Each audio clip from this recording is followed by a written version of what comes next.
Os homens podem fazer muito pelas almas do purgatório. Deus, no seu amor, permitiu à Igreja militante auxiliar o doloroso abandono da Igreja sofredora.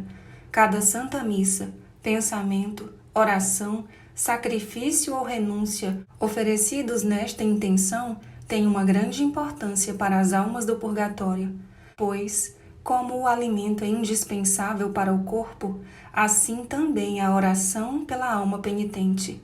Os que sofrem no purgatório são como mendigos, esperam que alguém lhes dê uma esmola. Às vezes, têm de esperar por vários séculos e, não fosse a oração constante da Igreja por todas as almas do purgatório, muitas destas infelizes esperariam em vão. O mundo rápido esquece daqueles que já faleceram. Eles, porém, despojados de todas as impurezas humanas, de toda falsa grandeza ou orgulho, no inexprimível e doloroso abandono, esperam por auxílio. O mais pobre, o mais simples indigente, é um rei em comparação com uma alma sofredora. Pelo sofrimento, doença, deficiência, fome ou abandono, ele ainda pode lucrar perante Deus. Suportando as tribulações com paciência, pode obter seus favores, apagando pecados.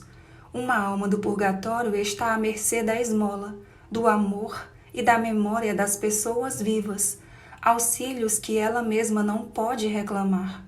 As almas de alguns círculos do purgatório, às vezes, têm a permissão de Deus para aparecer aos homens, ou visitá-los em sonhos. Esta é a única forma de poderem pedir ajuda pessoalmente. No entanto, as pessoas, geralmente, desconsideram os sonhos e têm tanto medo dessas aparições deprimentes que raramente vem-lhes à mente de orar pela alma, pedir a celebração da Santa Missa ou oferecer algum sofrimento ou ato de caridade. Não pensam que um sinal do outro mundo só pode vir com a vontade e permissão de Deus, e que, portanto, não deve ser banalizado. Orar pelos mortos é, por assim dizer, do interesse mútuo dos por quem oram e dos daqueles que oram. As almas que sofrem estão tão infelizes que, se alguém lhes ajudar a abreviar o purgatório, elas saberão ser gratas e nunca se esquecerão de tal dádiva. A sua primeira atitude será transmitir aos espíritos do primeiro círculo de luz o pedido de proteção a seu benfeitor.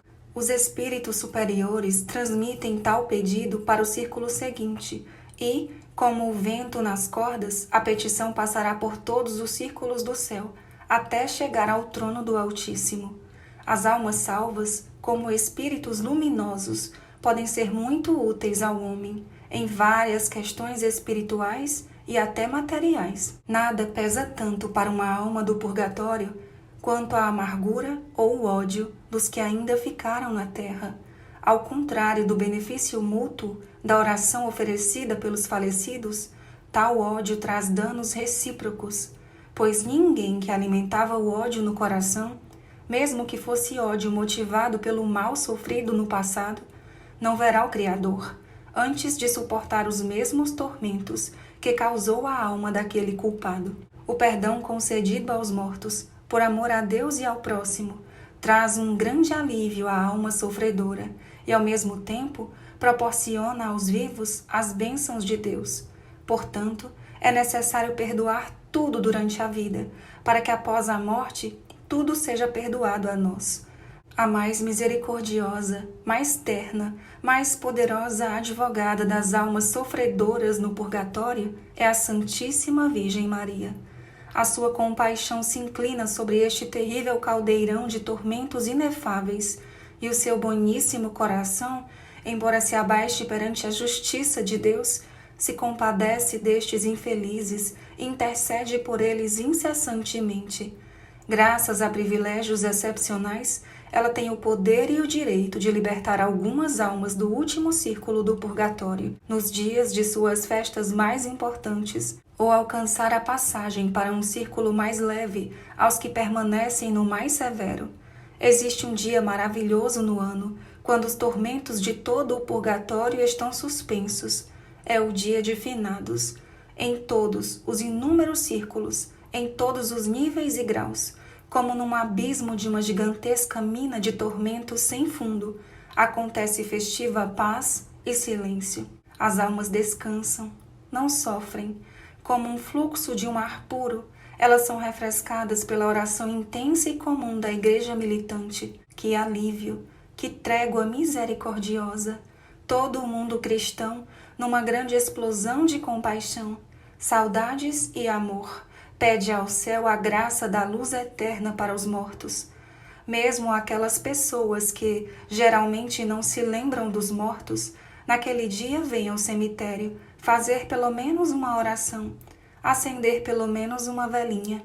Se alguém não puder estar no cemitério naquele dia, então pode igualmente bem ajudar aos mortos com a oração e pensamentos, estando longe de seus túmulos. O mais importante é a intenção de oferecimento. A presença no túmulo não é essencial. A oração sincera sempre encontrará a determinada alma e aliviará o seu sofrimento. Mas muito importante é o comportamento no cemitério. Ao entrar ali, se entra na casa dos mortos, onde vigoram as suas leis. As almas sofrem quando se perturba a seriedade deste lugar, com a imprudência e a agitação. Isso as machuca e ofende. No dia de finados, aumenta no mundo a presença e a atuação dos espíritos. Se as pessoas soubessem ouvir este outro mundo, o sobrenatural, muitas coisas poderiam pressentir. Cada sacrifício moral, físico ou material sempre tem, e especialmente no dia de finados, um valor enorme e real para as almas do purgatório. Cada minúscula coisa pode ser oferecida por elas, que seja o próprio esforço de ir ao cemitério, carregar uma guirlanda, estar comprimido no ônibus, o frio, pegar a chuva, enfim, tudo. Apenas tem que o oferecer conscientemente. A intenção é que dá o valor e a importância a cada esforço. Assim como a intenção misericordiosa santifica a oração de um mendigo, às vezes mecânica e distraída, a quem se dá esmola, com pedido de rezar pelo falecido. O homem, na intenção de socorrer às almas, dá a Deus essa luzinha física, pois só essa pode dar, e em troca lhe pede a luz eterna para os mortos.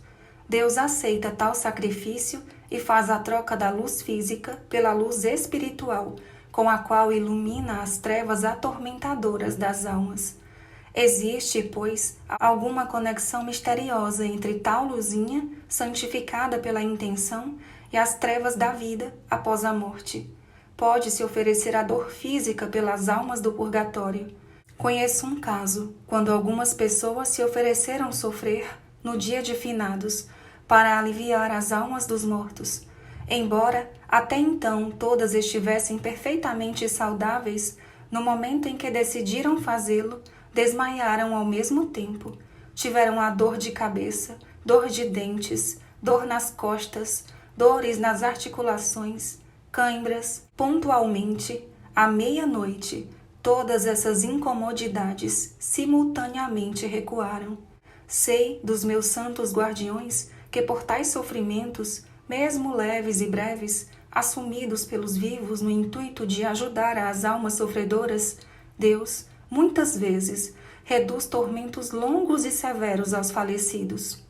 Sei também deles que quando alguém deseja aplacar a Deus por alguma culpa específica do falecido, deve oferecer atos opostos à sua culpa.